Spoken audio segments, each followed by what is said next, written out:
ও দয়ার মালিক, ওরে আল্লাহর গোলাম নজর করেছো, আমার নবীর উত্তম আদর্শের মালাটা গলায় লাগাও। আমার নবীর উত্তম আদর্শ, শিশু বেলা তাকাইলে দেখবা নবীর শিশুকালটা কেমন আদর্শের, কিশোর কালটা কেমন আদর্শের, শৈশবকাল আমার নবীর কেমন আদর্শের। আম্মা জান হালিমা সাদিয়া বলতেছেন, মোহাম্মদ আমেনার কোল থেকে যখন আমার কোলে আসলো, মোহাম্মদের আমি হালিমা 2 বছর দুগ্ধ পান করাইলাম। ওই মোহাম্মদের আমি বহু চেষ্টা করে দেখছি, মোহাম্মদ আমার একটা দুধ পান করে, অন্য দুধটা মুখের মধ্যে নেয় না। কেন নেয় না?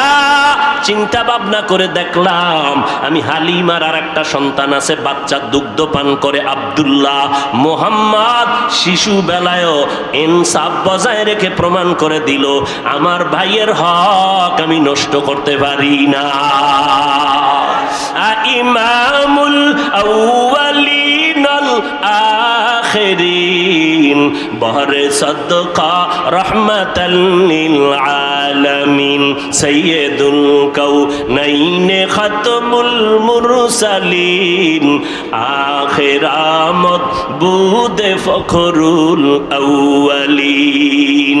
ও গো নবীর উম্মতেরা,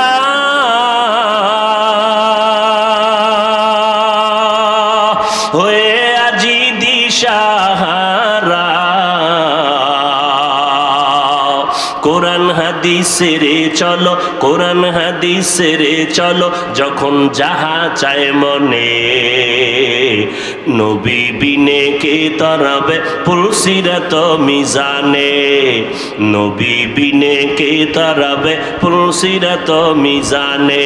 চলো চলো চলো মুমিন, চলো নবীর সন্ধানে, নবী বিনে কে তরাবে পুলসিরাত মিজানে, নবী বিনে কে তরাবে পুলসিরাত মিজানে। ওরে আল্লাহর গোলাম নজর করেছো, প্রধানমন্ত্রী কওমি মাদ্রাসার সনদের স্বীকৃতি যখন দিবে, মাথাটা গরম হয়ে গেল। নাস্তিকরা কয়, প্রধানমন্ত্রী আপনার মাথা খারাপ, কওমিওয়ালাদের সনদ দিবেন কেন, এদেরকে দিয়ে লাভ কি? তিনি বললেন, এরা আমাদের দেশের সন্তান, এরা তো টাকা আমাদের থেকে নেয় না, জনগণের কলিজার মোহাব্বত দিয়ে তারা কোরআন শিখে, আজকে দুনিয়ার মধ্যে তারা মাথা উঁচু করে দাঁড়ানো। এরে নবীর আশেক যখন এই কথা বলল, যুক্তির সামনে সব মাথা নত করে ফেললো। তন্ন তন্ন করে তদন্ত করে দেখলো, কোনো মাদ্রাসায় অস্ত্র নাই, কোনো মাদ্রাসার ছাত্ররা বিড়ি টানে না, গাঞ্জা খায় না, মদ পান করে না। এরা অল টাইম পকেটের মধ্যে হাত দিয়ে দেখে, এক জায়গায় তসবি, আর এক পকেটের মধ্যে মেসওয়াক, আর এক পকেটের মধ্যে টিস্যু পেপার। এরা বাথরুমে গেলে টিস্যু ব্যবহার করে, এরা মেসওয়াক করিয়া অজু করিয়া নামাজ পড়ে। রাতের বেলা গোপনে গোপনে তদন্ত করে দেখে, মাদ্রাসার বাহিরের ওয়াল থেকে কান্না লাগাইয়া দেখে, ভেতরে কান্নার আওয়াজ শোনা যায়। কি ব্যাপার, এত কান্নার আওয়াজ কে? নজর করিয়া দেখে, ছিদ্র দিয়ে তাকায় দেখে, বহু ছাত্ররা সেজদায় পড়ে মাওলার দরবারে কান্না করে। ও দয়ার মালিক, তুমি আমাকে ইলমের দরজা থেকে মাহরুম করিও না রে মালিক। টাকার জন্য মাদ্রাসায় আসি নাই, ক্ষমতার চেয়ার চাই না, টাকা চাই না, বাড়ি চাই না। মা বাবা বড় কষ্ট করে মাদ্রাসায় পাঠাইছে, কত বাবাই রিক্সা চালাইয়া বেতন দেয়, মশারি কিনার টাকা নাই রে মালিক। ঈদের দিন কত বাবারা সন্তানের নতুন নতুন জামা কাপড় দেয়, সন্তান ঈদের বাজার করে, ঈদের আনন্দ করে। ওই যুবকেরা কান্দেও, মালিক আমার ঈদের সময় একটা ভালো জামা দেওয়ার কোনো আব্বা নাই, আমাকে আনন্দ দেওয়ার মতো কোনো মা নাই, আমার কষ্ট করে জীবন চালাই। ও আল্লাহ, এলেম শিখতে আসছি, ফিরাইয়া দিয়েন না, এলেম বাড়ায় দেন, জেহেন খুলে দেন, দেন, আদো বলা জিন্দেগি দান করেন, বেয়াদবি যেন আমার দ্বারা কোনোদিন না হয়, মা বাবার সাথে মুরব্বীদের সাথে আচরণটা যেন ভালো হয়। ও আল্লাহ, তুমি আমাকে জেহেন খুলে দাও, এলেমের নূর সিনার মধ্যে দান করো।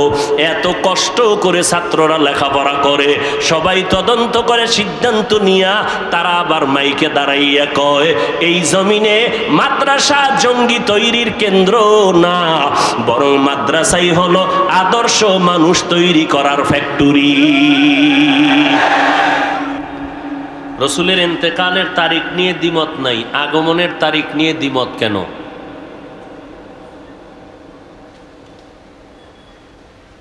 এর কারণ হলো এমন একটি সময় রসুল পৃথিবীতে মক্কা নগরীতে আগমন করবেন, তিনি হবেন সৃষ্টির শ্রেষ্ঠ ডাক্তার। এই কথাটা আরবের মানুষ জানবে দূরের কথা, পৃথিবীর মধ্যে চূড়ান্ত নিকৃষ্ট মানুষ ছিল মক্কার মানুষ। ওই সময় জানার তো প্রশ্নই উঠে না কে জমিনে আসলো, এদিকে কারো খেয়াল নাই। আস্তে আস্তে রসুল যখন বড় হতে থাকলেন, অলৌকিক ঘটনা প্রকাশ পেতে লাগলো, তখন সকলের চোখ কান সজাগ হতে শুরু হলো। সবাই চিন্তা করলো এ তো এক অপ্রতিদ্বন্দ্বী সন্তান, অলৌকিক ঘটনা। রাস্তা দিয়ে হাঁটতেছে, মেঘের খণ্ড ছায়া দেয়, ঘাম থেকে মেশকের ঘ্রাণ, রাস্তা দিয়া চলন্ত পথে দুপার্শ্বের গাছ নত হয়ে রসুলকে সালাম দিচ্ছে। নবীজি যেখানে কদম রাখতেছেন ওখান থেকে দীর্ঘদিন মেশকের ঘ্রাণ আসতেছে। এই সমস্ত অনেক অলৌকিক ঘটনা। নবী বলেন আমি আবু বকরকে নিয়ে পথ দিয়ে চলতেছিলাম, পেটের মধ্যে ক্ষুধার তৃষ্ণার্ত অবস্থা যখন অনুভব করতে শুরু করলাম, তালাশ করে দেখলাম চেটিয়াল ময়দানের মধ্যে বকরির পাল নিয়ে রাখাল দাঁড়ানো। রাখাল বলতেছে হঠাৎ আমাকে আব্দুল্লাহর সন্তান আমাকে ডাকলেন, আমি গেলাম। তখন আমি ইসলাম ধর্মের ভেতরে নাই। যাওয়ার পরে মোহাম্মদ বলতেছে আমাকে একটা বকরি দাও, যেই বকরি দুধ দেয় আমরা দুধ পান করব, পেটের মধ্যে ক্ষুধা। রাখাল বলে আমি এর রক্ষক বাট মালিক নয়, অথবা আমার অনুমতি নেই। নবীজি বললেন তাহলে এমন একটা বকরি দাও যেই বকরি দুধ দিবে দূরের কথা, দেওয়ার মতো কোনো কাইফিয়াত নাই, কোনো সিস্টেমই নেই, এমন একটা বকরি আনো। রাখাল বলে আমি একটা এরকম পালের থেকে বকরি এনে দাঁড় করায় দিলাম। দেখলাম আব্দুল্লাহর সন্তান ঠোঁট মোবারক নাড়াইয়া কি যেন পড়লেন। অমনি তাকায় দেখি বকরির ওলানটা দুধে ভরপুর হয়ে গেল। আব্দুল্লাহর সন্তান দুধ নিজে হাত দিয়ে দহন করে পান করলেন, আবু বকর সহ আমাকে পান করালেন। আবার দেখলাম ঠোঁট নাড়ায় কি বললেন, বকরি আগের মতো হয়ে গেল। মোহাম্মদ বলেন এবার বকরি পালের মধ্যে দিয়ে আসো। আমি এই অলৌকিক অবস্থা দেখে বললাম আমাকে মুসলমান বানায় দেন। এখন মানুষের কান সজাগ হয়ে গেল। এত সুন্দর একটি সন্তান যার চেহারা দেখলে চোখ ডান বাম হয় না, দেখতেই মনে চায়, পেটের ক্ষুধা নিবারণ হয়ে যায় চেহারা দেখলে। কি রব আল্লাহ দান করেছিলেন তার চেহারা মোবারকে। এবার কোন এক পর্যায়ে গিয়া লেখালেখি শুরু হলো। আসলেন কোন দিন, দুনিয়াতে তারিখটা লিখে রাখা দরকার। এমন এক পর্যায়ে গিয়া লিখতে গেলেন, ইনি মতবিরোধ, কেউ কয় 12, কেউ বলে 9, কেউ বলে 5। কিন্তু যেদিন বিদায় নিবেন ওদিন তো আসমান জমিন গ্রহ নক্ষত্র পশু পাখি সব চোখের পানি, নীরব নিস্তব্ধ পুরো দুনিয়া। তাহলে যেদিন নবীর ইন্তেকাল, এদিন তো দিবালোকের ন্যায় স্পষ্ট। এটা না লেখলেও সবার মুখস্থ 12ই রবিউল আউয়াল রসুলের ইন্তেকাল।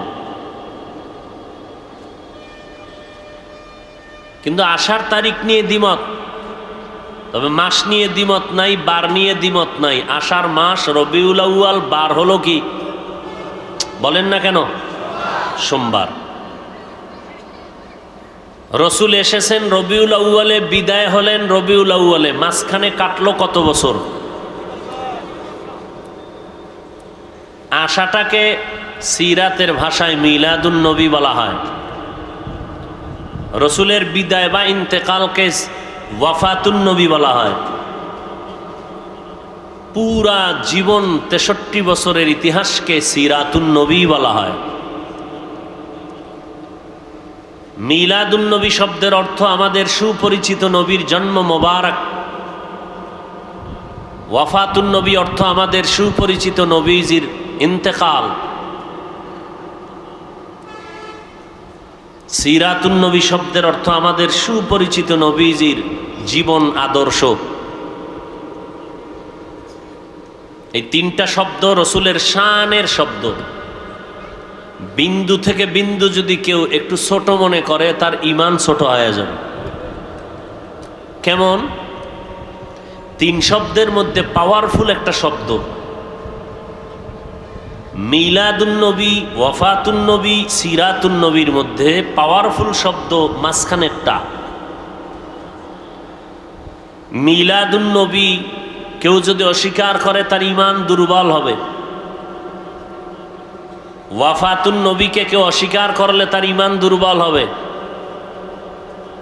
আর সিরাতুন নবীকে কেউ অস্বীকার করলে তার ঈমান পুরাটাই চলে যাবে।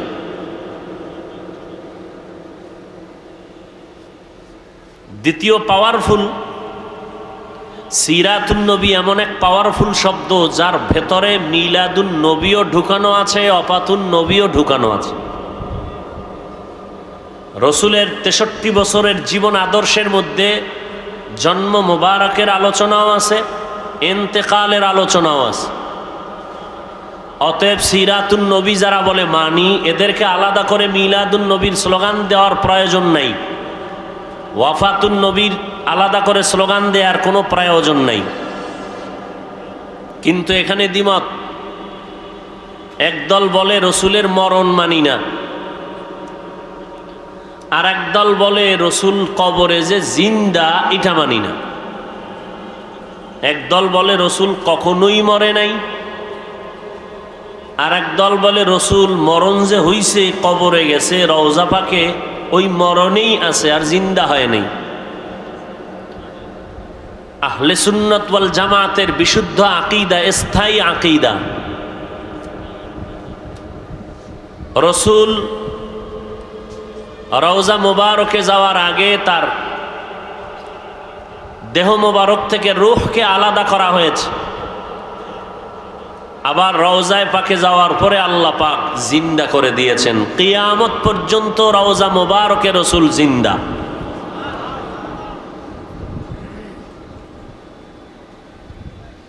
যারা বলে রসুল জিন্দা না, তারা বাতিল। যারা বলে রসুল জিন্দা না, তারা, আর যারা বলে রসুল কখনো মরেই নাই, তারাও বাতিল। আপনাদের জানা থাকলে বলেন, রসুলের ইন্তেকাল হয়েছিল কিনা, তারিখটা কত, বার? ফজরের নামাজের পরে যে চাশতের সময় হয়, ইশরাকের পরে দুপুরের আগ মুহূর্তে চাশত, এই সময় রসুলের ইন্তেকাল। রসুল বিদায়ের আগে 17 ওয়াক্ত নামাজ আবু বকরের ইমামতিতে হয়েছে। রসুলের ইন্তেকাল সোমবার দিন, দুপুরের আগে দাফন হয়েছে বুধবার। ইন্তেকালের পরে রসুলের জানাজা হয়েছে। কোনো ইমাম নাই, যার যার জানাজা সে পড়ে যাচ্ছেন। বলুন তো, জিন্দা ব্যক্তির জানাজা হয়? এবার আল্লাহ কি বলেন, ইন্নাকা মাইয়িতুন ওয়া ইন্নাহুম মাইয়িতুন, ইন্নাকা নিশ্চয়ই হে রাসূল আপনি মাইয়িতুন। মাইয়িত, মাইয়িত বুঝেন তো কি? জিন্দা বলেন না মৃত্যু? আল্লাহ কয় ইন্নাকা নিশ্চয়ই হে রাসূল আপনি মাইয়িতুন, কি? মৃত্যু। কিছু সময়ের জন্য রওজা পাকে যাওয়ার পরে আল্লাহ আবার জিন্দা করে দিলেন। রাসূল বলেন আল আম্বিয়া ওয়া আহইয়াউন ফি কুবুরিহিম ইউসাল্লুন, সব আম্বিয়া কেরাম জিন্দা, কবরের মধ্যে জিন্দা অবস্থায় নামাজের হালাতে আল্লাহ তাআলার মারিফতের মজা নিতে থাকবেন কিয়ামত পর্যন্ত। আল্লাহ কোরআনে বলেন আমি আল্লাহ এদেরকে রিজিক দান করি, কবরের মধ্যে আমি আল্লাহ রিজিক দেই। ওই যে বাতেলরা নবীরে জিন্দা মানে না, তারা বলে নবী যদি জিন্দা হয় তো খায় কি, ভাত না রুটি? প্লেট পায় কই, গেলাস পায় কই? কি পরিমাণ তার সেরা চিন্তা করেন।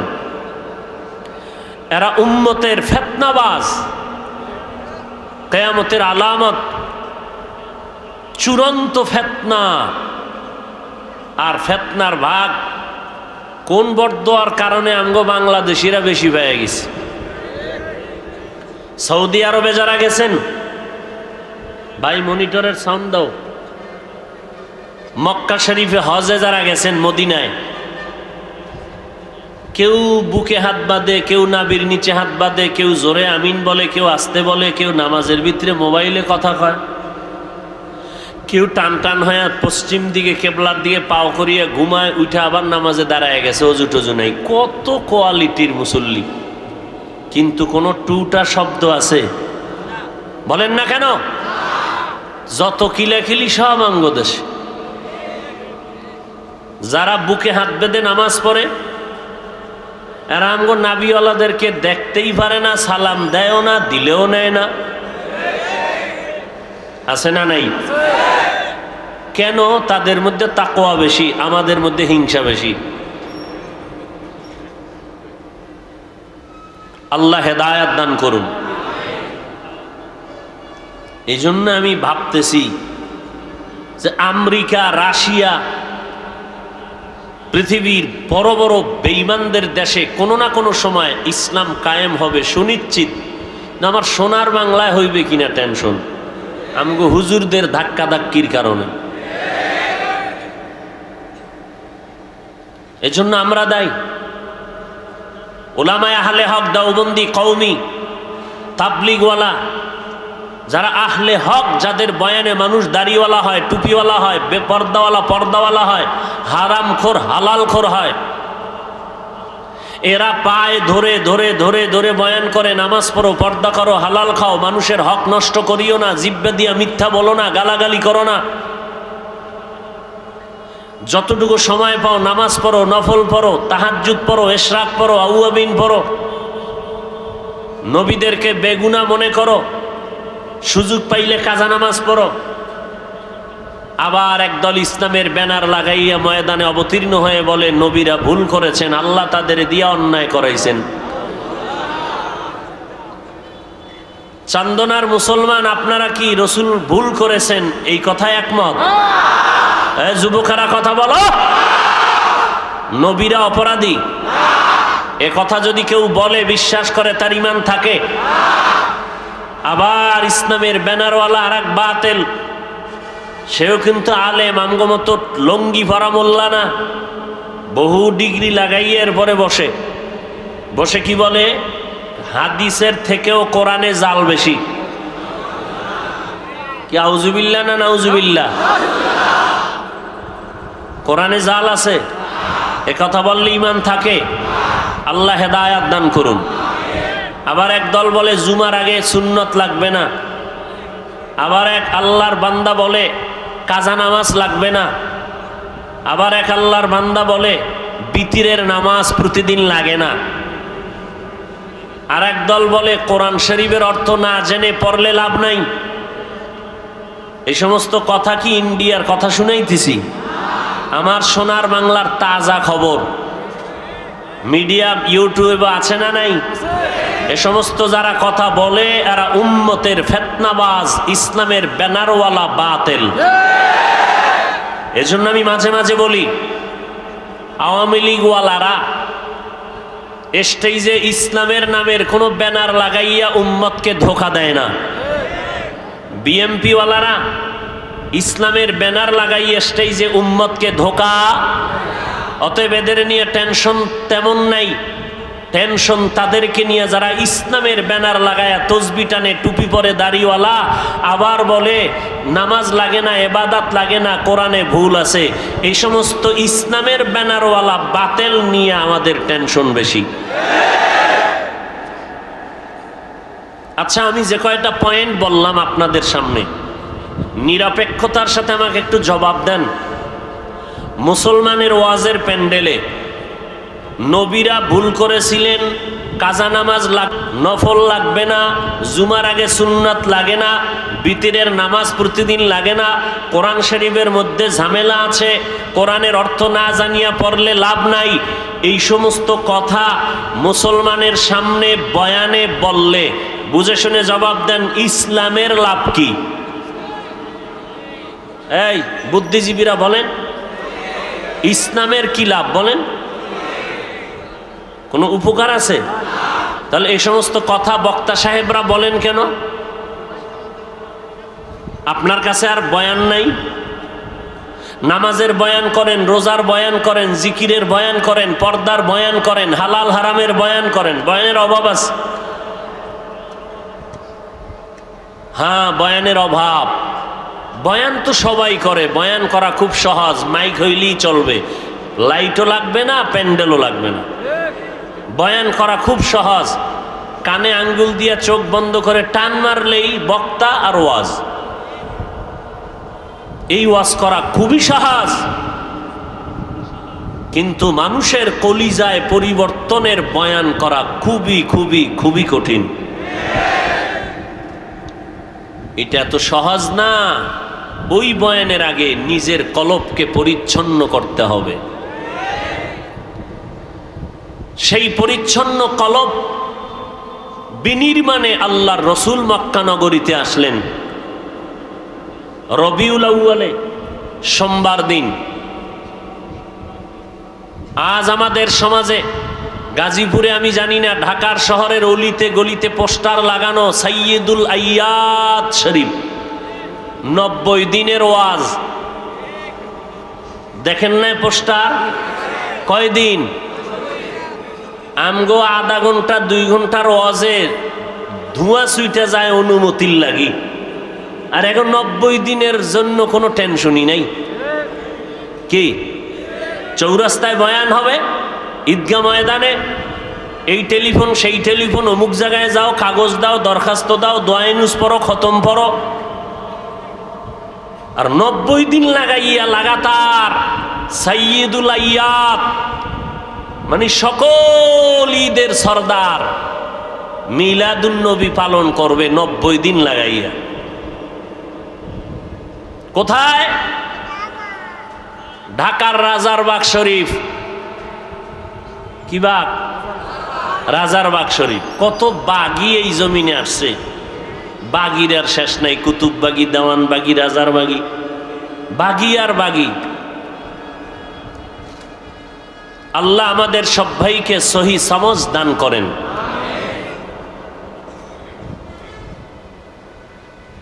আল্লাহ আমার রসুলকে পাঠাইলেন, কি নিয়ে নবী আসলেন, কি নিয়ে নবী বিদায়, কি রেখে বিদায় নিলেন, এই 2টা পয়েন্টের উপরে সামান্য সময় কথা। কি নিয়ে আসলেন তার জবাব হলো উত্তম আদর্শ নিয়ে আমার রসুল আসলেন। লাকাদ কানা লাকুম ফি রাসূলিল্লাহি উসওয়াতুন হাসানাহ। আল্লাহ বলেন, হে দুনিয়ার মুমিনের দল, তোমাদের জন্য রসুলের মধ্যে রয়েছে উত্তম আদর্শ, গ্রহণ করে নাও। নবী বলেন, আমি বিদায় বেলা 2টো জিনিস রেখে বিদায় নিয়ে গেলাম। এবং আমি নিশ্চয়তা দিয়ে গেলাম, যারা এই দুইটা জিনিস আঁকড়ায় ধরবা, কোনোদিন তোমার ঈমান ধ্বংস হবে না, লাইনচ্যুত হবে না, গোমরা হবে না। ওই দুই জিনিসের একটার নাম কোরআন, দ্বিতীয়টার নাম হলো সুন্নত। এবার বলেন তো, নবী কি নিয়ে আসছেন দুনিয়াতে? গেছে 1 মিনিটে ভুলে গেছেন কি? উত্তম আদর্শ নিয়ে নবী আসলেন। কয়টা জিনিস রেখে নবী বিদায় নিয়ে গেলেন? 1, জোরে বলেন। 2, কি? নবী কোরআন এবং সুন্নত বলেছেন, হাদিস বলেন নাই। আমরা কোরআন হাদিস কেন বলবো? নবী বলেন কোরআন আর সুন্নত। নবী যদি হাদিস না বলে আমরা কেন বলবো কোরআন হাদিস? নবী বলেন কোরআন হাদিস না, আমি রেখে গেলাম 2 জিনিস, নিশ্চয়তার সাথে রেখে গেলাম, ধরে রাখ, কোরআন এবং আমি নবীর সুন্নত। আল্লাহর কসম করে বলি, বর্তমান দুনিয়াতে তাকায় দেখেন, কোরআন সুন্নত যত পারসেন্ট যার কাছে আছে, ওই বান্দা তত পারসেন্ট শান্তি আর সম্মানে আছে। আর যার কাছে কোরআন এবং নবীর সুন্নত যত পারসেন্ট নাই, তত পারসেন্ট ওই বান্দা বান্দি শান্তিতেও নাই, সম্মানেও নাই। ইহুদি বেঈমান সমস্ত বিধর্মীরা চায় কোরআনের আওয়াজ বন্ধ হয়ে যাক, মাদ্রাসা বন্ধ হয়ে যাক, কোরআনের ওয়াজ বন্ধ হয়ে যাক, আলেমদের জবানে তালা লাগায় দাও। যদি তালা লাগানোর চিন্তা না করত, তাহলে আলেমদের নামে বসে বসে কখনো লিস্টি করত না। সমস্ত বেঈমানেরা চায় কোরআনের আওয়াজ বন্ধ হয়ে যাক। এত বড় দুশ্মন, চতুর্মুখী দুশ্মনের মাঝে ইংরেজের দালাল ব্রিটিশেরা ওই ভারতবর্ষ 200 বছরের উপরে শোষণ করেছিল। সমস্ত কোরআনের মাদ্রাসায় তালা লাগায় দিল। শত শত শত শত আলেমকে জিন্দা জবাই করে লাশটা গাছে ঝুলাইয়া দিল। ভারত বিশাল একটা রাষ্ট্র, মাদ্রাসা নাই, আলেম নাই, কোরআনের আওয়াজ দেওয়ার কেউ নাই। এই ব্রিটিশটা মনে করেছিল কোরআন বন্ধ হয়ে গেল। আল্লাহ কয়, আমার সাথে পাল্লা দিয়া নমরুদ আগাতে পারে নাই, ফেরাউন আগাইতে পারে নাই। যারা আমি আল্লাহর সাথে পাল্লা দিয়েছে তারা সমূলেই ধ্বংস হয়ে গেছে। আল্লাহ বলেন, আমি হেফাজতের জিম্মাদারি নিয়েছি, কোরআন আমি হেফাজত করব।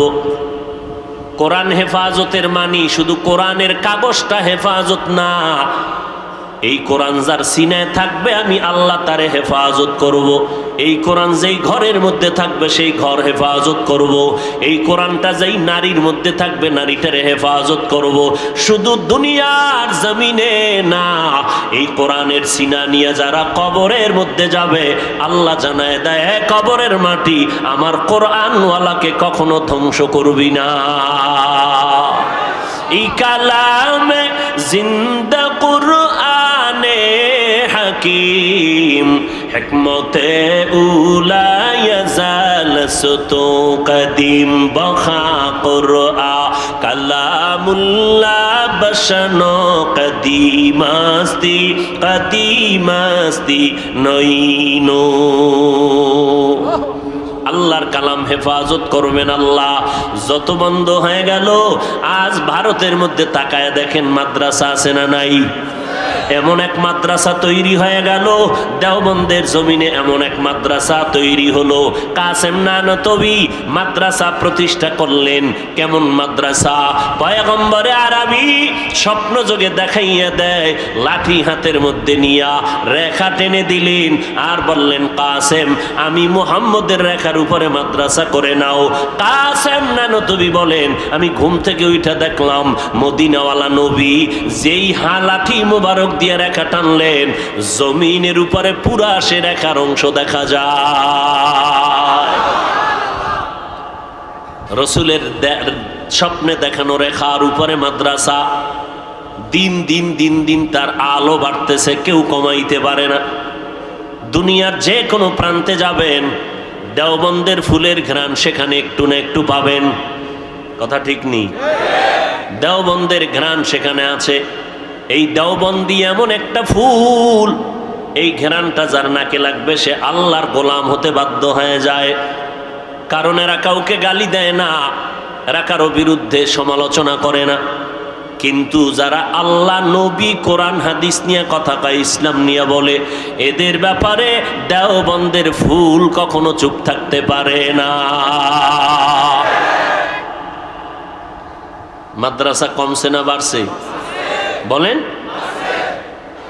নাস্তিকরা কয় মাদ্রাসা কমায় দাও, ব্যাঙের ছাতার মতো মাদ্রাসা বেড়ে গেল। কিন্তু আমি বলতেছি না, এমন একটা গ্রাম নাই যেখানে মাদ্রাসা নাই, এরকম বহু গ্রাম এখনো আছে।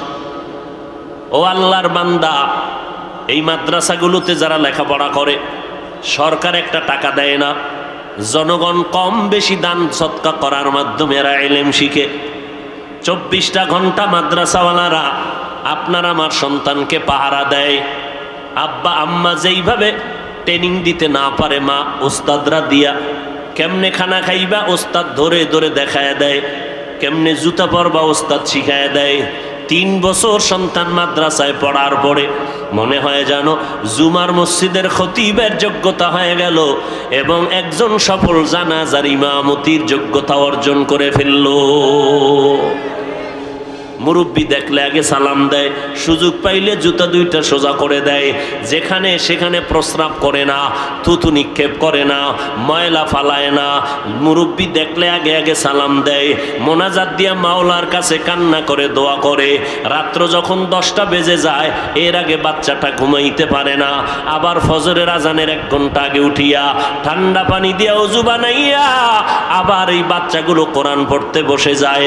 অতএব এই বাচ্চাদের কোরআন পড়া নিয়া, এই হেফজখানা মাদ্রাসা নিয়া যারা বাজে মন্তব্য করবে তারা ইসলামের দুশমন, তারা হক না বাতিল। ইলমে রা'জাজু করদান বেহিসাব, খলকে রাদাদান জওয়াবে বাসওয়াব, হক না দারদ দোস্তে খলকা জারেরা, নিস্তে ই খাসলতে একে দিনদারেরা। বলেন আমার নবী কি নিয়ে আসছেন? গেছে, বুঝলে গেছে। উত্তম আদর্শ নিয়ে আসলেন। কয়টা জিনিস রেখে নবী বিদায় নিলেন? প্রথম নম্বরে, আরো জোরে বলেন, দ্বিতীয় হলো সুন্নত। নবী হাদিস কেন বলেন নাই? ভালো করে শুনে নেন, কোরআন হাদিস, কোরআন হাদিস, কোরআন হাদিস আমরা বলি। নবী কয় না, আমি 2টা জিনিস রেখে গেলাম, কোরআন আর সুন্নত। হাদিস কেন বললেন না? তার 1 নাম্বার কারণ, কোরআন বললে হাদিস বলার কোনো প্রয়োজন হয় না, কারণ কোরআন বুঝার জন্য হাদিস লাগবে, কারণ হাদিস হলো কোরআন বুঝার ব্যাখ্যা। 2 নাম্বার জবাব, হাদিসের কথা কেন বলেন নাই? কারণ সারা দুনিয়ার মানুষ আমার পয়গম্বরের লক্ষ লক্ষ রেখে যাওয়া হাদিস এক টেবিলে কখনো জমা করা সম্ভব না। আর যদি জমাও করে ফেলে, হায়াতের শেষ পর্যন্ত সব হাদিসগুলো পড়িয়া শেষ করতে পারবে না। আমল করবে তো পরের কথা, পারবে? পারবে না। আর হাদিস আমল করা বান্দার জন্য আবশ্যকীয় না। কোনো মানুষ হাদিস যদি বলে আমি সব হাদিস আমল করব, কোনোদিন সম্ভব না। বরং আমল করতে হবে একমাত্র সুন্নতের, হাদিসের নয়। 3 নাম্বার কারণ, নবী সুন্নত বললেন কেন? নবী সুন্নাত বলে ইশারা দিলেন, দুনিয়ার মানুষ হাদিস বললে শুধু কিতাব দেখলে যথেষ্ট। আমি সুন্নতের কথা বলে ইশারা করে গেলাম, কিতাব দিয়া হবে না, ব্যক্তির অনুসরণ করতে হবে। সাহাবায়ে কেরামের মতো বড় আলেম, বড় মুফতি সাহেব, বড় মুহাদ্দিস, বড় তাকওয়াওয়ালা, বড় ইলমওয়ালা, বড় আমলওয়ালা জমিনে কোনোদিন আসবেও না, এখনো নাই। আছে? নাই। ওই সাহাবায়ে কেরাম এলেম অর্জন করে আমল করার পর এত এলেম আল্লাহ তাদের দান করলেন। ও নবীর আশিক, এরপরও তারা নবীর দরজা ছাড়েন না। খানার খবর নাই, ঘুমের খবর নাই, কোথায় সন্তান, কোথায় ঘর, কোথায় বাড়ি, কোনো চিন্তা নাই। রাহমাতুল লিল আলামিনের পেছনে একটু সময় ব্যয় হয়ে গেলে আমার কলিজা ঠান্ডা হয়ে যাবে। নবীর দরবার থেকে এক চুল পরিমাণ পিছনে যান না। নবী কেমনে পানি পান করেন দেখেন আর আমল করেন। সাহাবায়ে কেরাম দেখেন আমার নবী জুতা কেমনে পরিধান করলেন, ওইভাবে দেখে দেখে সাহাবায়ে কেরাম আমল করেন। আমার নবী কেমনে হাঁটেন, সাহাবায়ে কেরাম দেখেন আর আমল করেন। আমার নবী কেমনে পাগড়ি বাঁধেন, নবীজির অনুসরণ সাহাবায়ে কেরাম দেখে দেখে আমল করলেন। আমার নবী কেমনে নামাজে দাঁড়ান, কেমন করে রুকু করেন, কেমন করে সিজদা করেন, দেখে দেখে আমল করেন। আমার নবী খানা খাইতে কেমনে বসেন, খানার লোকমাটা কেমনে দেন, সাহাবায়ে কেরাম দেখে দেখে আমল করেন। আমার নবী কিভাবে মানুষের সাথে ব্যবহার করেন, সংসার কেমনে চালান, আমার নবী সব দেখায় দেয় আর সাহাবায়ে কেরাম দেখে দেখে আমল করেন। এলেম আছে, হাদিস আছে, কোরআন আছে, এরপরও নবীরে দেখে আমল করে বুঝায় দিল ব্যক্তি না দেখলে আমল করা সম্ভব না। সাহাবায়ে কেরাম নবীরে দেখে আমল করলেন। সাহাবায়ে কেরাম বলেন আমাদের দেখে দেখে তাবেঈনরা আমল করলেন। তাবিনদেরকে দেখে তাবিনরা আমল করেছেন। তাবিনদেরকে দেখে উলামায়ে মুতাকাদ্দিমিনরা আমল করেছেন। উলামায়ে মুতাকাদ্দিমিনদেরকে দেখে দেখে উলামায়ে মুতাআখিরিনরা আমল করেছেন। উলামায়ে মুতাআখিরিনরা আমল করেছেন আর তাদেরকে দেখে দেখে আমাদের আকাবিরিন, আমাদের মুরব্বিরা আনোয়ার শাহ কাশ্মীরি, কাসেম নানতবি, রশিদ আহমদ গাঙ্গুহি, হুসাইন আহমদ মাদনী, এরা দেখে দেখে আমল করেছেন। আমরা আবার তাদের ছাত্রদেরকে দেখে, আমাদের যারা মুরব্বী আলেম উস্তাদ, এদেরকে দেখে দেখে আমরা আমল করেছি। ও উম্মতেরা শুনে নাও, তোমরাও যদি সুন্নতের আমল করতে চাও, নবী বলেন একটা দল আমি রেখে গেলাম জমিনে, এদের অনুসরণ করিয়া তোমরা আমল করে করে সুন্নতওয়ালা হয়ে যাও। এই একটা দলের নাম হলো আমি পয়গম্বরের চূড়ান্ত বন্ধু উলামায়ে আহলে হক। ওলামায়, তবে সাবধান, ওলামায়ে আহলে হকের ধান্দায় পড়িয়া ওলামায়ে আহলে বাতিলের কাছে যেন না যাও। কারণ এই জমিনের মধ্যে ওলামা নামের এক দল থাকবে, তারা বাতিল। তারা কি? বাতিল। একটু আগে কিন্তু ইশারা দিয়ে গিয়েছি ওলামায়ে আহলে বাতিল কারা। এদের লেবাস পোশাক কিন্তু এক, স্বর্ণের কালার ডিজাইন যেমন এক, সিটি গোলের কালার ডিজাইন যেমন এক, দোনোটার পার্থক্য করার কোনো ব্যবস্থা নাই। ডিজাইনও এক, কালারও এক, স্বর্ণ আর সিটি গোল। এটা যদি নির্ণয় করতে চাও, দামেও ব্যবধান আছে, মানেও ব্যবধান আছে। ঠিক বাবা, আহলে হক ওলামা আর বাতিল ওলামা দেখতে কিন্তু একই কোয়ালিটির, পাগড়িও লাগায়, এরাও কিন্তু জামা পরে, দাড়িটাও লম্বা, এরাও কিন্তু মদিনার গান গায়। তবে সাবধান, একই দিকে মনে হচ্ছে দৌড়াইতেছে। ভালো করে জানেন, ইউসুফ নবীরে জুলাইখা দরজার মধ্যে আটকাইয়া, এবার জুলাইখা ডাক দিয়ে কয়, ও ইউসুফ মনের আশাটা পূরণ করে দাও। ইউসুফ নবী বলেন খবরদার, অসম্ভব, এই কথা দ্বিতীয়বার বলবা না। জুলাইখা ডেকে বলে, ইউসুফ তুমি যতই টাল বাহানা করো, সম্ভাবনার সব দরওয়াজায় তালা লাগায় দিয়েছি। ইউসুফ নবী আল্লাহর কাছে সাহায্য চাইলেন। ইন্নান নাফসা লাআম্মারাতুম বিসসু ইল্লা মা রাহিমা রাব্বি ইন্না রাব্বি গফুরুর রহিম। আল্লাহ গো, তুমি আমাকে দয়ার নজরে সাহায্য করো। আল্লাহ ইউসুফ নবীরে জবাব শিখাইয়া দিলেন অন্তরের ভেতরে। ইউসুফ ডেকে বলে, জুলাইখা দরওয়াজায় তালা লাগাইছো তুমি, ধাক্কা দিব আমি, দরজা খুলবেন আমার আল্লাহ। ঠিকই দরজায় ধাক্কা দিলেন, দরজা খুলে গেল, তালা ভেঙে গেল। ইউসুফ নবী নিচে দৌড়ায়, জুলাইখাও নিচে দৌড়ায়। ইউসুফ যেই দিকে দৌড়ায়, জুলাইখাও ওই দিকে দৌড়ায়। দোনোজনার দৌড় ভিন্ন দিক না এক দিক? জোরে বলেন। উদ্দেশ্য দোনোজনার এক না ভিন্ন? ইউসুফ দৌড়াইতেছে গুনাহ থেকে বাঁচার জন্য, আর জুলাইখা দৌড়ায় ইউসুফের গুনার বেড়া জালে আবদ্ধ করার জন্য। দোনোজনে একই দিকে দৌড়ায়, তবে দোনোজনের উদ্দেশ্য কিন্তু এক না। ঠিক এ বান্দারা, সব আলেম ওলামা টুপিওয়ালারা আহলে হকেরাও মদিনার গান গায়, বাতেলেরাও মদিনার গান গায়, তবে সাবধান, সবার গানের উদ্দেশ্য এক না। আহলে হক আলেম ওলামারা এরা ইসলামের গান গায় জান্নাত পাওয়ার জন্য, নবীর দিদার পাওয়ার আশায়, আল্লাহর মোহাব্বতের জন্য। আর ইসলামের ব্যানার লাগাইয়া বাতেলেরা ইসলামের গান গায় আল্লাহ পাওয়ার জন্য না, ক্ষমতার চেয়ারে বসার জন্য। আছে না নাই? হ্যাঁ, অভাব নাই। আল্লাহ হেদায়াত দান করুন। ভাইরা আমার, আল্লাহর নবী বুঝায় দিলেন, হাদিস না বলে সুন্নাত বলার 3 নাম্বার কারণ, কিতাব দেখলে হবে না, ব্যক্তির অনুসরণ করবা, তবে ব্যক্তি উলামায়ে আহলে হক বাতিলের কাছে যাইবা না। এই তো কয়েকটা নমুনা বললাম, নিরপেক্ষ আর একটা নমুনা সংক্ষেপে বলি সাধারণ মানুষের জন্য। যেই সমস্ত আলেমের আমল ভালো, যাদের বয়ানে দেখবেন বেআমলওয়ালারা আমলওয়ালা হয়, যাদের বয়ানের মাধ্যমে মানুষ আমলওয়ালা হয়, সুন্নতওয়ালা হয়, মোনাজাতে কান্না আসে, দিলটা নরম হয়, বুঝে নাও এরাই আহলে হক। কান্না আসা এত সোজা? পুলিশে আসামি ধইরা এমন ভিডা লাগাইছে, আসামি শুধু চিৎকার দেয় কিন্তু চোখে কি নাই। আর ওয়াজের প্যান্ডেলে একজন আহলে হক আলেম বয়ান করে, চোখের পানি ছেড়ে বয়ান করে, 200 হাত দূরে একটা যুবক হাউমাউ করে কান্না করে। ও গাজীপুরের মুসলমান, আমগো টুপিওয়ালারে যারা বোকা বলে বলে তুচ্ছ করো, তুমি বুদ্ধিজীবী জবাব দাও।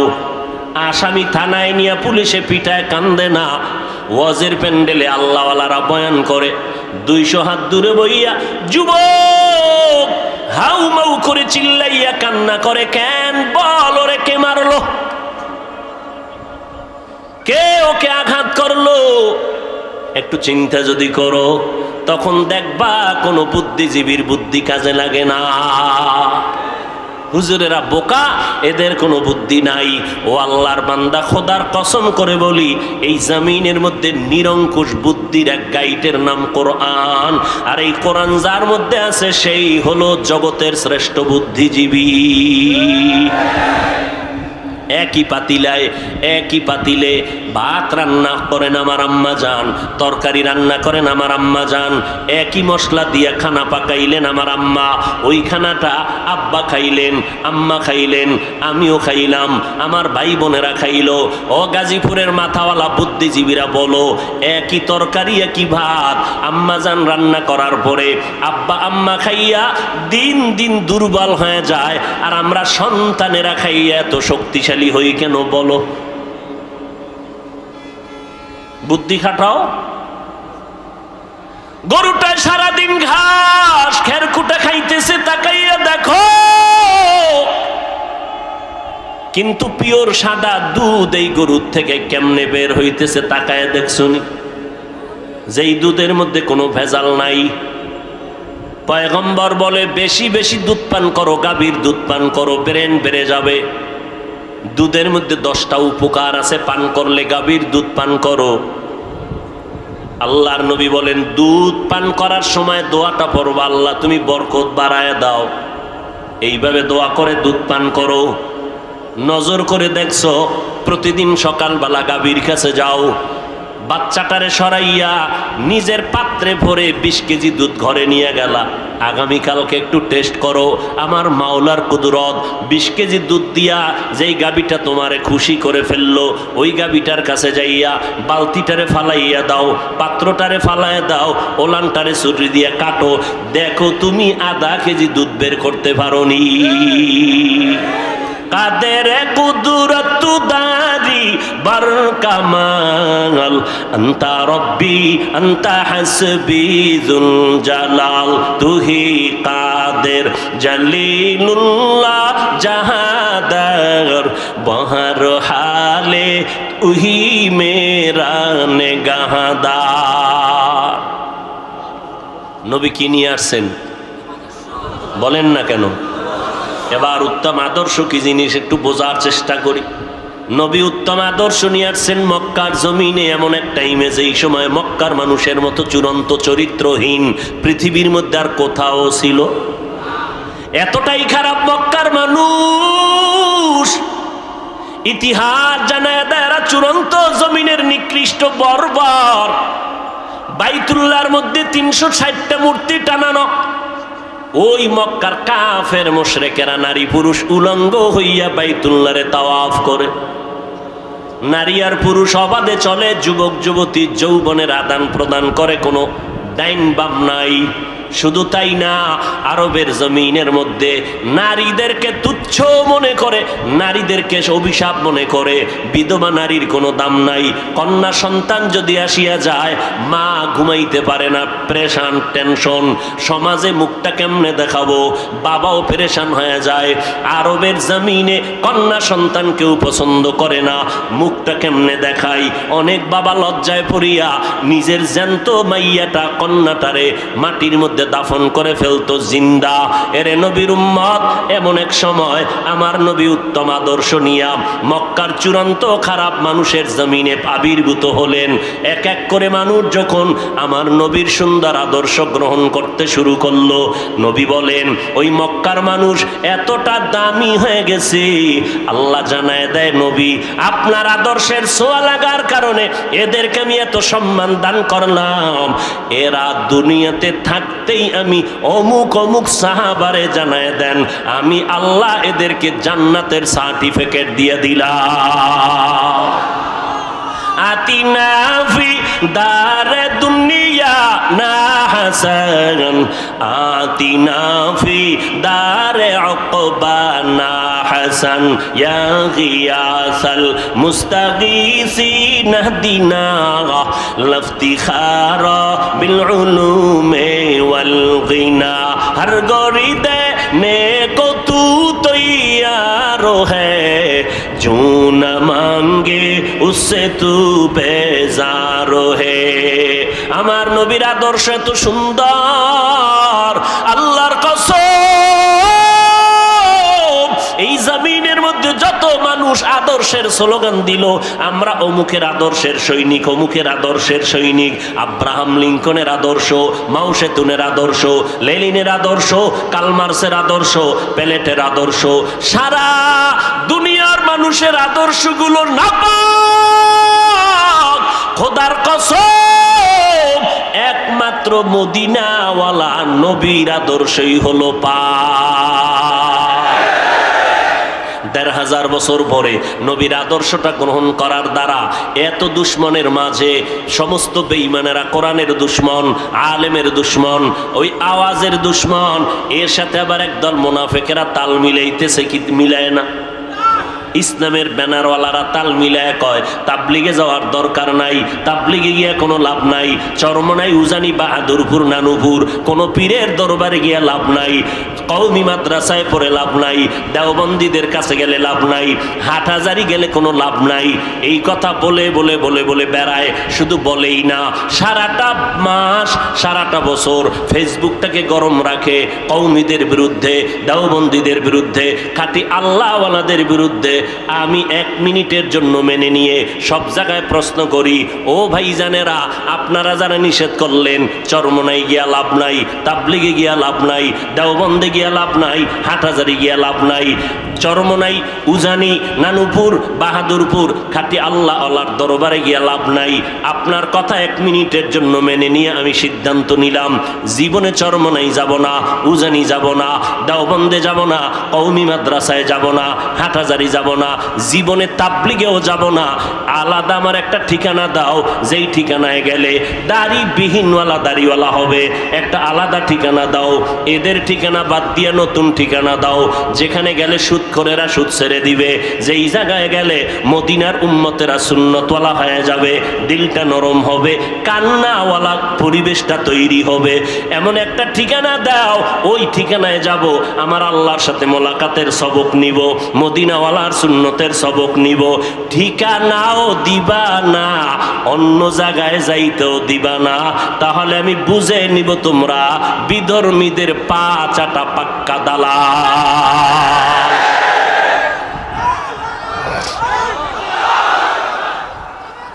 ভাইরা আমার, যাব না, চরমনাই যাব না, তাবলিগে যাব না, দেওবন্দে যাব না, কওমিতে যাব না, আলাদা ঠিকানা দাও।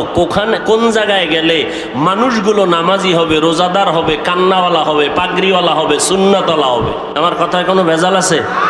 হ্যাঁ, এরপর বলবে হিংসা করি না। বাতিলের বিরুদ্ধে কথা বলা হিংসা না ঈমান?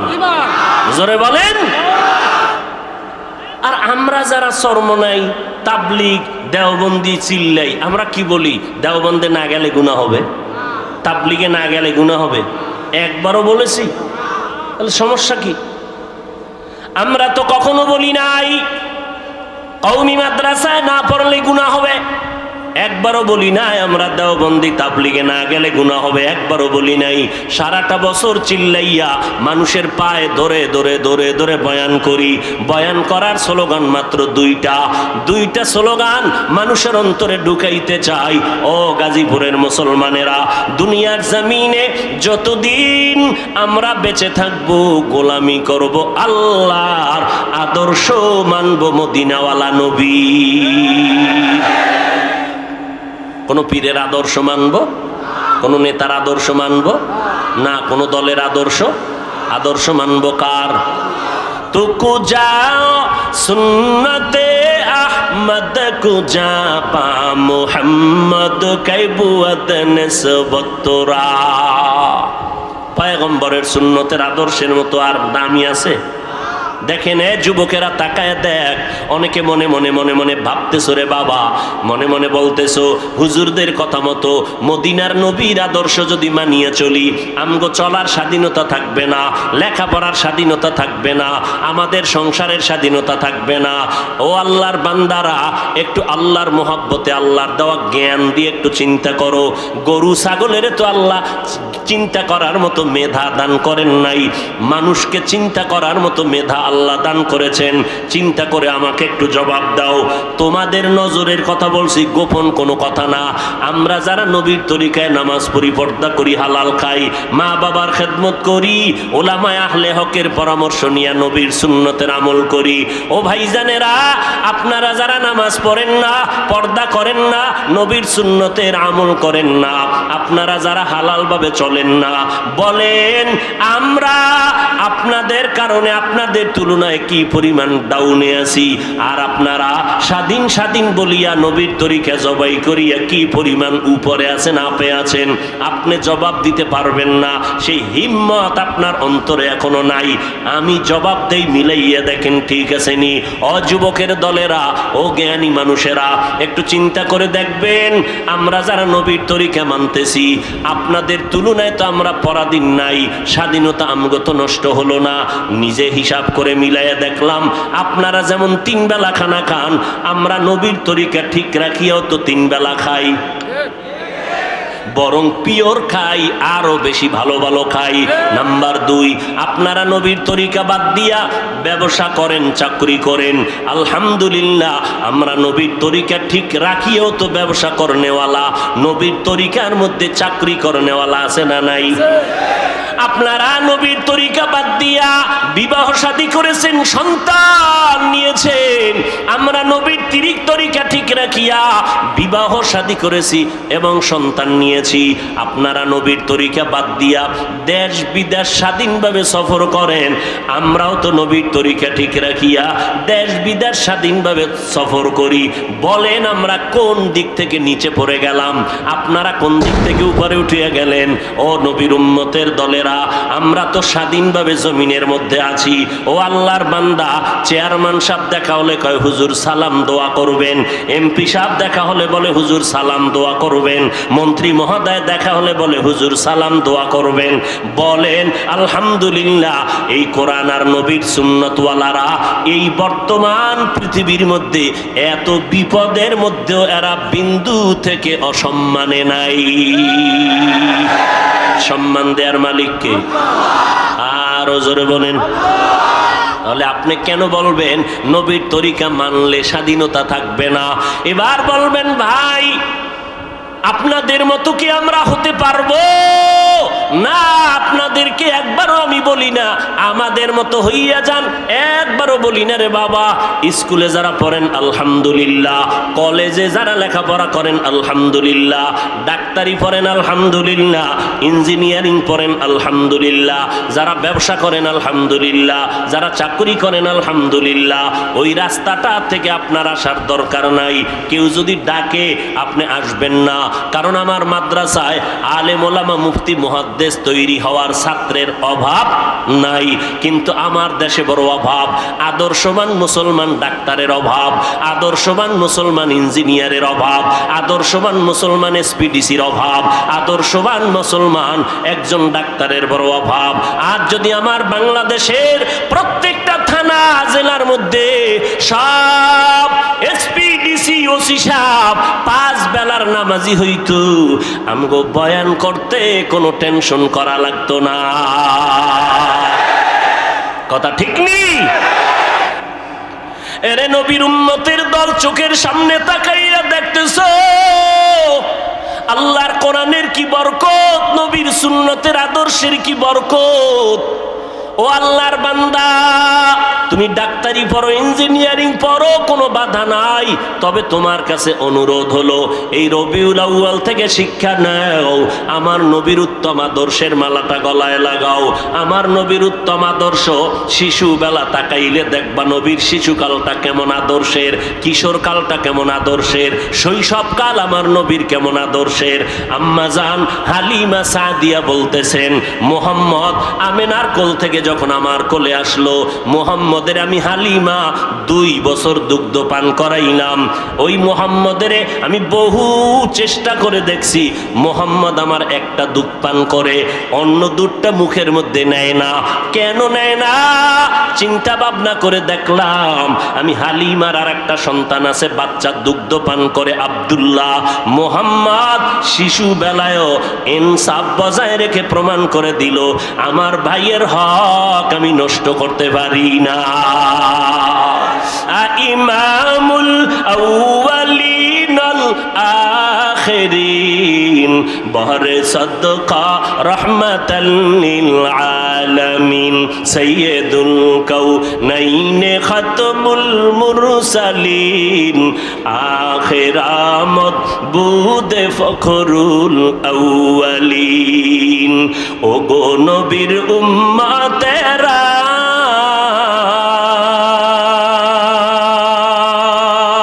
হয়ে আজি দিশাহারা, কোরআন হাদিসের চলো, কোরআন হাদিসের চলো, যখন যাহা চায় মনে, নবী বিনে কে তরাবে পুলসিরাত মিজানে, নবী বিনে কে তরাবে পুলসিরাত মিজানে। চলো চলো চলো মুমিন চলো নবীর সন্ধানে, নবী বিনে কে তরাবে পুলসিরাত মিজানে, নবী বিনে কে তরাবে পুলসিরাত মিজানে। এরে নবীরা আশিক উম্মতের দল, মায়ার নবী ইনসাফ কায়েম করলেন। নবীজির এত সুন্দর আদর্শ, আমার নবী রাস্তা দিয়ে হাঁটতেছেন, এই নবীর আদর্শ গ্রহণ করলেন আবু বকর। নবী বলেন হযরতে আলী 10 বছর বয়সে আমি মুহাম্মদের হাতে কালেমা পড়ে মুসলমান হয়ে গেলেন। কয় বছর? 10 বছরের সন্তান আমি মুহাম্মদের হাতে কালেমা পড়ে মুসলমান হয়ে গেল। আমি মুহাম্মদের উত্তম আদর্শ দিয়া মক্কার বর্বর জাহেল মানুষদের সমস্ত জাহালাতকে দূর করে দিলাম। মক্কার মানুষ কন্যাদেরকে পছন্দ করে না, বিধবা নারীদেরকে তুচ্ছ করে তিরস্কার করে পাঠায় দেয়। আমি মুহাম্মদ আরবের মধ্যে নারীর সম্মানকে উঁচু করে দেখায় দিলাম। বিধবা নারী খাদিজা রাদিয়াল্লাহু আনহা, দুইজন স্বামী বিদায়ের পর আমি মুহাম্মদ আমার 25 বছর বয়সে 40 বছরের নারী খাদিজারে বিবাহ করে দেখায় দিলাম।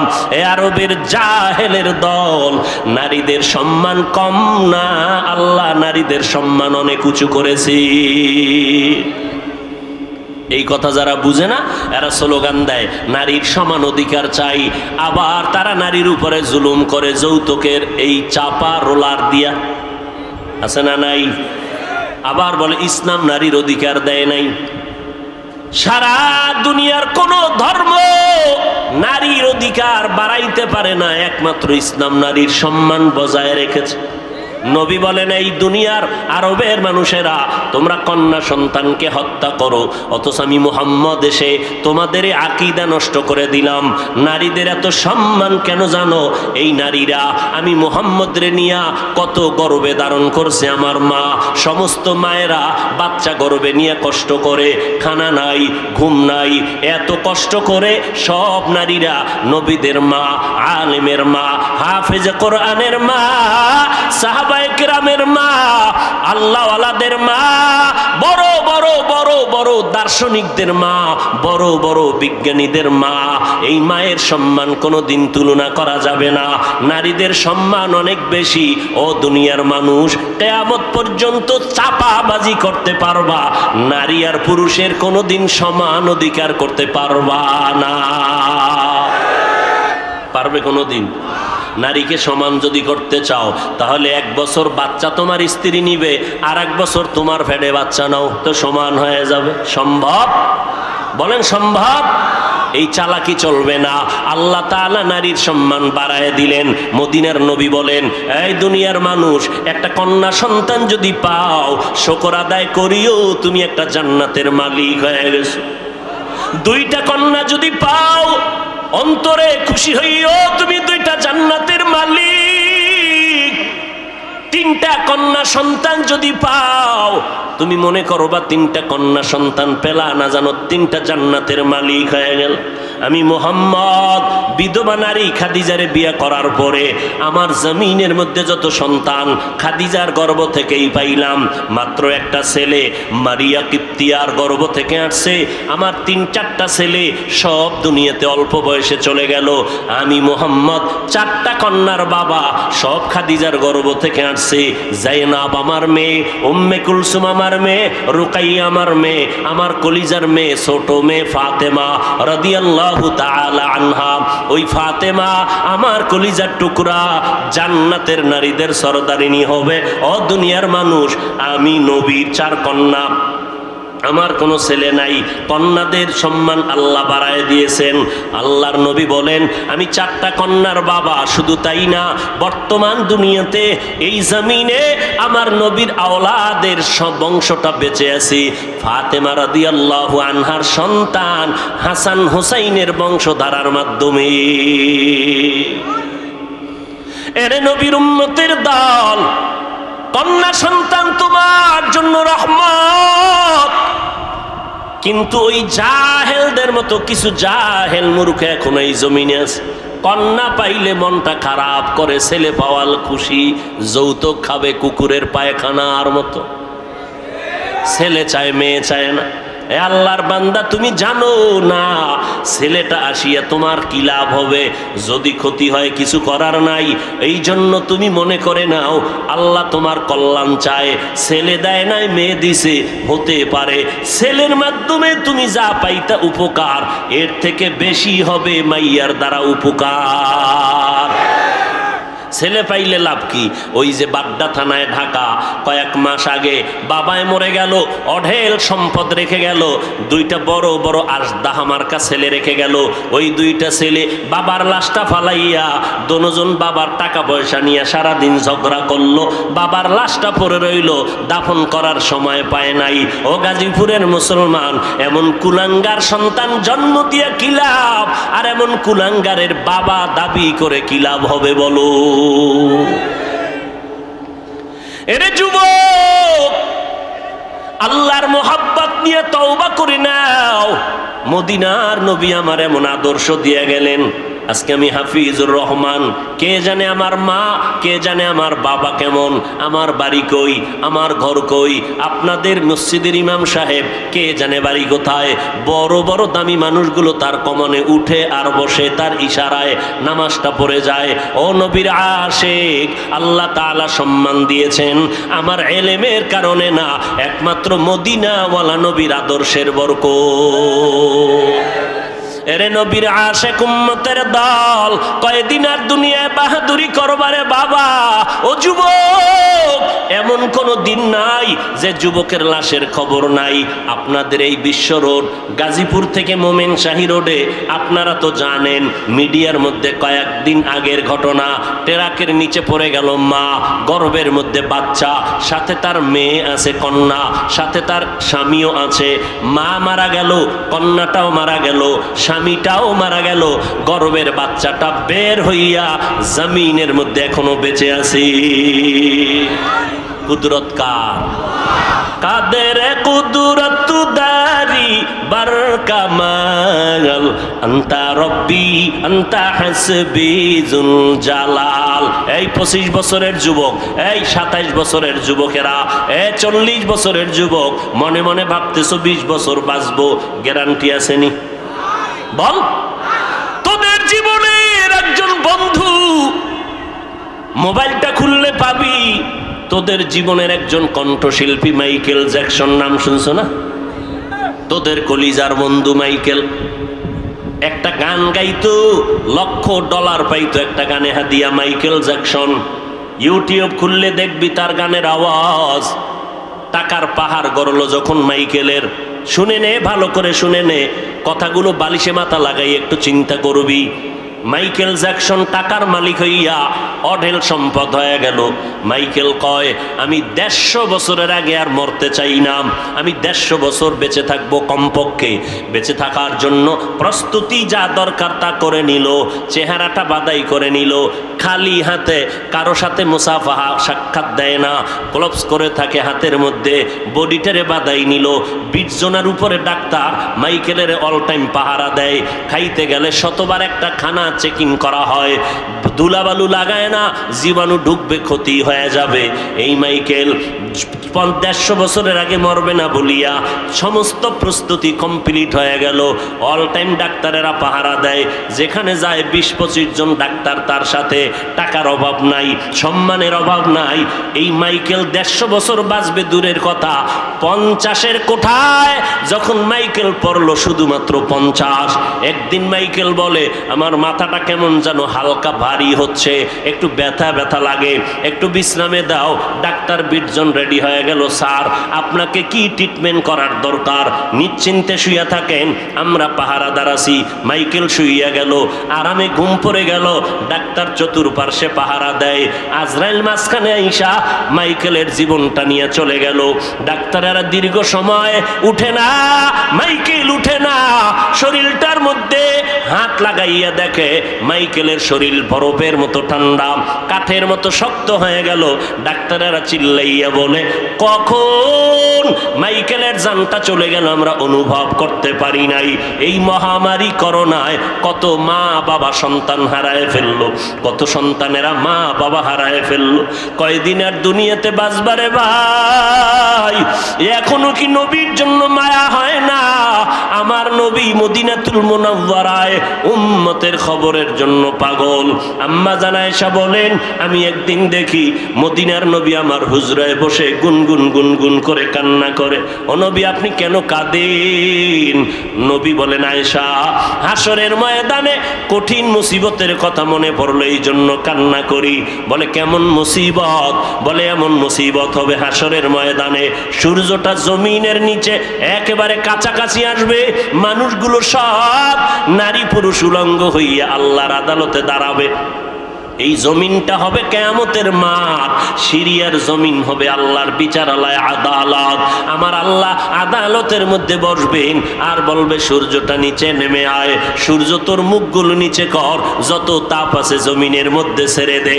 আল্লাহ তাআলা বলবেন, সূর্য তোর যত তাপ পাশে জমিনে ছেড়ে দাও, সূর্যের তাপে জমিনটা পুড়িয়া তামা হয়ে যাবে। অপরদিকে জাহান্নামের আওয়াজ,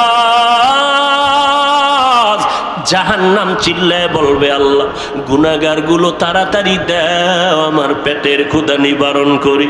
আমার আল্লাহ বলবে, অপেক্ষা কর, একটু অপেক্ষা কর।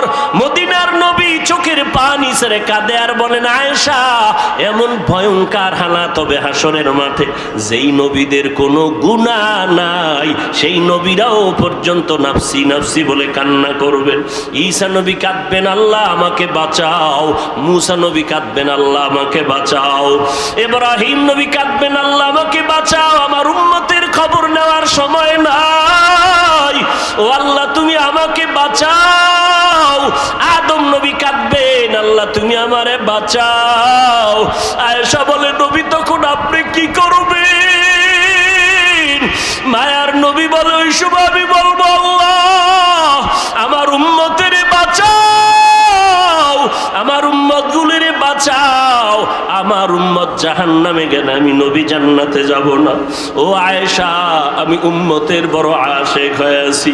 ও নবীর উম্মতেরা, নবী আমার দুনিয়াতে আসি আব্বা বলে ডাক দিতে পারেন না, 6 বছরে মা হারা অসহায় ওই এতিম নবী আমার পেটে পাথর বেঁধে কালেমার দাওয়াত দিয়েছেন। তায়েফের ময়দানে গেছেন কালেমার দাওয়াতের জন্য। ওই কাফেরেরা কয়, মক্কার পাগল আসছে, তোরা পাথর মেরে তাড়ায় দে। যেই নবীর শরীরের মধ্যে মশা মাছি পড়া হারাম, ওই তায়েফের মানুষ বাচ্চাগুলো পাথর বৃষ্টির মতো নবীর শরীরে নিক্ষেপ করে। নবীর শরীর মোবারকে পাথরগুলো পড়ে পড়ে ক্ষত বিক্ষত হইয়া রক্ত পড়ে জুতা আটকায় গেল। আল্লাহ কয়, জিবরাইল যাও, আমার মায়ার নবীর কান্না আমি সইতে পারি না রে জিবরাইল, জলদি করে চলে যাও, ওই তায়েফের জমিনটা উল্টাইয়া দিয়ে সব ধ্বংস করতে বলো। আমার নবী যদি অনুমতি দেয় ধ্বংস করে দাও। মায়ার নবীর সামনে জিবরাইল এসে বলে, নবী কাঁদবেন না, আপনার কান্না আমার আল্লাহ সহ্য করতে পারেন না, একটু অনুমতি দেন, তায়েফের জমিনটা উল্টায় ধ্বংস করে দেই। মায়ার নবী বলে, না না, এদের মারিও না রে জিবরাইল, এরা আমি মুহাম্মদের চিনে না, যদি চিনত ওরা আমার সাথে খারাপ আচরণ করত না। ওই তায়েফওয়ালারা জানে না আমি মুহাম্মদ ইয়তীম, আমার বাবা নাই, আমার মা নাই, আমি বড় অসহায়। এই চেনা চিন্ত না, যদি চিন্ত আমার গায়ে পাথর মেরে রক্ত ঝরাইতো না। ও নবীর আশিকের দল, ওই জাহান্নামের আযাব 1 সেকেন্ডের জন্য সহ্য করতে পারবা না। আমার নবীরে মাছে চিনলো, গাছে চিনলো, গর্তের পিপিলিকায় চিনলো। হঠাৎ এক আশিক নবীর পাগল খেজুরের বাগানে পানি দেয়, খবর আসছে দুনিয়াতে নবী নাই। আশিক পানি দেওয়া বন্ধ করে আসমানের দিকে তাকাইয়া বলে, আসমানের মালিক, তুমি আমার চোখ দুইটা অন্ধ বানাইয়া দাও, কারণ আমার চোখ দুইটা রিজার্ভ করে রেখেছিলাম আমি মায়ার নবীরে দেখবো, দেখে দেখে কলিজাটা ঠান্ডা করব। এরে নবীর আশিকের দল, ও যুবক, কয়দিন দুনিয়ায় বাহাদুরি করবি? এই ময়দানে কত আল্লাহর বান্দা আছে, অনেকের মা নাই, অনেকের বাবা নাই, ওই অন্ধকার কবর থেকে ডেকে দোয়া চায়, ও আল্লাহর বান্দা তুমি আজকে আনন্দ করতেছো, মরণ যদি হয়ে যায় চিন্তা করে দেখছো নি, আজকে আমি বক্তা তুমি শ্রোতা, তুমি ডাক্তার আমি রোগী, কিন্তু যেদিন চক্ষু দুইটা বন্ধ হয়ে যাবে আমার আপনজনেরা আমার গেঞ্জিটা বেলেট দিয়ে কেটে কেটে রেখে দিবে, 3টা সাদা কাপনের প্যাকেট বানায়া ওই বাঁশবাগান কবরের দিকে সবাই নিয়ে যাও। আজ আমার ডানে বামে সামনে পেছনে ভক্তবৃন্দের অভাব নাই, কিন্তু মরণের পরে জানাজা পড়াইয়া ওই মাটির গর্ভে পাড়াইয়া পাড়াইয়া মাটি দিয়া যখন সবাই চলে যাবে, তখন আমার ডানে মাটি বামে পাটি, কই আমার বন্ধু, কই আমার ভক্ত, কেউ আমার কবরে নাই। ওই কবরে এখন অন্ধকার, সাথী নাই, বাতি নাই। ওই কবরে এখন আমি একা। ওই কবরে এখন আমাকে দুইজন ফেরেশতা প্রশ্ন করার জন্য আসবে। রবের পরিচয় দাও, ধর্মের পরিচয় দাও, রাহমাতুল লিল আলামিনের পরিচয় দাও। মদিনার নবী বলেন, দুনিয়াতে যদি নবীরে চিনতে না পারো, সুন্নাত না মানো, ইসলাম না মানো, আল্লাহর মোহাব্বতে নামাজ না পড়ো, ওই কবরে যখন জবাব দিতে পারবা না, আমার আল্লাহ আওয়াজ দিয়ে বলবে, ও কবরের ফেরেশতা, কবরের জাহান্নামের বিছানাটা দাও, কবরের সাথে জাহান্নামের সাথে রাস্তা খুলে দাও। আল্লাহ বলবে, রে কবরের মাটি, এই গুনাহগারের দুই পার্শ্ব থেকে জোরে জোরে চাপ দাও। এত জোরে চাপ দিবে, কবরে পাজরের হাড্ডিগুলো চুরমার হয়ে যাবে। ও আল্লাহর বান্দারা, একটা মশার কামড় সহ্য করতে পারো না রে বাবা, গুনাহ নিয়ে কবরে গেলে কবরের মাটির চাপ কেমন করে সহ্য করবা রে বাবা। নবী বলেন, জাহান্নামের কথা যখন মনে পড়ে, কানে আসে, একটু চোখের পানি ছেড়ে মাওলার কাছে কান্না করিও, আর বলিও, মালিক তুমি দয়া করে আমাকে মাফ করে দাও। এ যুবকেরা, আল্লাহর কাছে মাপ চাও, চোখের পানি ছেড়ে আল্লাহকে ডাকো মনে মনে। এই ময়দানে মনে মনে ভাবো, আমার মতো গুনাহগার কেউ নাই। আল্লাহকে ডাকো আর বলো, হে মালিক, এই জমিনের মধ্যে আমার মতো গুনাহগার কেউ নাই। আজ আমাকে সবাই বক্তা বলিয়া চেয়ারের মধ্যে বসাইলো, অথচ আমার গুনার খবর জানলে কেউ আমারে বসার সুযোগ দিত না।